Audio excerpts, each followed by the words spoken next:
So guess what is a billion-dollar obsession in Africa? It's the issue of skin lightening. And today we ask, is Africa's multi-billion-dollar post-colonial, is it Africa's multi-billion-dollar post-colonial hangover? So the skin whitening industry is predicted, as we mentioned, to be about 24 billion US dollars according to a recent article. But it's a business that's fraught with potential hazards. It's fueled by deep-rooted colorism. To unpack this, as we said, is Dr. Reza and Lucille Manzi joining us to unpack this further. Good morning, welcome, and thank you for joining us. Thank you for Thank you. Thanks for having us. Thank you. So I would like to start off with, where do you think the issue of colorism and skin lightening emerged from eons ago?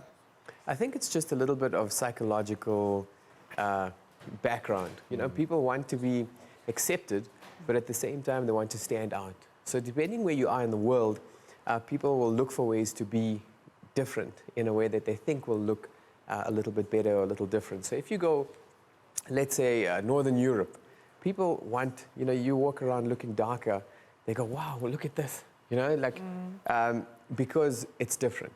So it's just about sticking out just enough to be different, but at the same time, to be accepted in other ways. So there's always some kind of psychological reason behind why someone would do something like change their skin color. For you, Lucille, where would you say this light skin privilege or preferences come from? I agree with Dr. Reza. It is more of a psychological issue. As a motivational speaker, engaging with people from different walks of life, you find that we want to be accepted. You want to fit in, you want a certain kind of status. So it comes from that, from pressures from the society, also the societal mentality that we give off, you know. White is right. White is right, and to think that previously, black was always known to be black is beautiful. We grew up with that, black is beautiful, and now all of a sudden, ooh, we want yellow bones, you know? So it's amazing how the dynamics have changed over time. Yeah. So I think it's more of a psychological thing, more than commercial or just recreational, experimental. You know, there are people who experiment with this. Creams, pills, injections. Doc, is there a safe way to actually do the skin lightening, actually? There's no safe way to bleach your skin and change yourself into something that you weren't meant to be. And whether that's going from light to dark or dark to light. You know, we see everybody, and I say this to all my patients, is that it has nothing to do with your overall beauty or your attractiveness, the actual color of your skin. Sure, we focus on pigmentation marks, where there's uneven skin tone, because that's unsightly. That's something we can fix and should fix. But when it comes to overall changing of your color, it doesn't change your attractiveness. And I'll tell you, like the white ladies will take things like, you know, sprays in the nose, that type of thing, to add melanin, and it's very bad. I've had to cut little lumps out of the skin later on. You know, sun exposure. These are things people try to do to change their color because they think it'll be different and make them better or happier. And it's never the case. You know, your overall skin tone and color doesn't really change your attractiveness. Why I think sometimes people get the impression that they've changed and now they're getting more work and things are better for them is because if I tell you that all of a sudden glasses are the in thing, everybody loves them, you're going to put your glasses on and you're going to feel this confidence and you're going to be a different person, you know? And then obviously people will hire that person much more because they can perceive that change in them. But there's no safe way to bleach skin. The ingredients that people would use are things like mercury, which obviously you know is dangerous, hydroquinone, which has a very bad rebound effect, and steroids, which again have a rebound effect. So short term, it looks really good.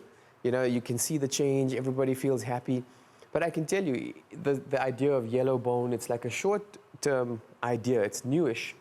But you'll see these same people in like 10, 20, 30 years, everybody will see the downside of doing that, and then it will fall out of fashion. Because I also feel, just to add on there, that, you know, much emphasis is placed on the benefits of skin lightening, but not on the hazardous side, on the long-term side effects thereof. So I'm glad that Doctor is also bringing it across that, you know, though it's just temporary, it's just for now. Where do you draw the line? I was watching you discussing before. Oh, yes. About that ethical guideline about making money. You know, whenever there's an opportunity to make money, there will be someone who's selling it. But Opportunity. it's the ethics. There's a market for heroin, but it's not. It's not good for you. legal. It's not something that should be done. And as long as there is a perception that it will change your life and make it better, there'll still be that demand. And so I think what we need to do, where we have platforms to do that, is to educate people and show them that it doesn't really matter your actual color of your skin. What sort of money are people spending to lighten their skins in South Africa, for instance? It depends what types of creams you're using, but to tens of thousands, you know. Yeah. So This is crazy. This is crazy. I'm still so blown away. And this is why I'm saying people are in the business of making So now I want to look at identity though, because then that is the next conversation we need to have. What is fueling this? How can we perhaps enhance our own self-worth and identity so that we're not susceptible to these offerings that perhaps media is playing a very big role in perpetuating at large? You know, it all has to do with personal development. I always overemphasize that personal development, once you know yourself, once you are able to reaffirm yourself and understand that it has nothing to do with majorly how you look, but how you are inside, who you are. Once you understand that, because I just want to give you just a brief. I grew up being mocked for the color of my skin. I was dark in complexion, I was skinny. I was called Nomnyamazana, meaning the black one. You know, and you go through that, but there was affirmation at home. My mother would tell, because I convinced myself that bright colors were not for me. You know, and my favorite color has always been yellow, but I couldn't wear yellow because I was too dark. You know, you would look like not even a sunflower, something. I don't know what you would look like. Well, but that then was I the perception. That was the perception, and I convinced myself that actually I shouldn't wear yellow. Until you go through a path of personal development, of, you know, self-affirmation and knowing who you are and self-appreciation.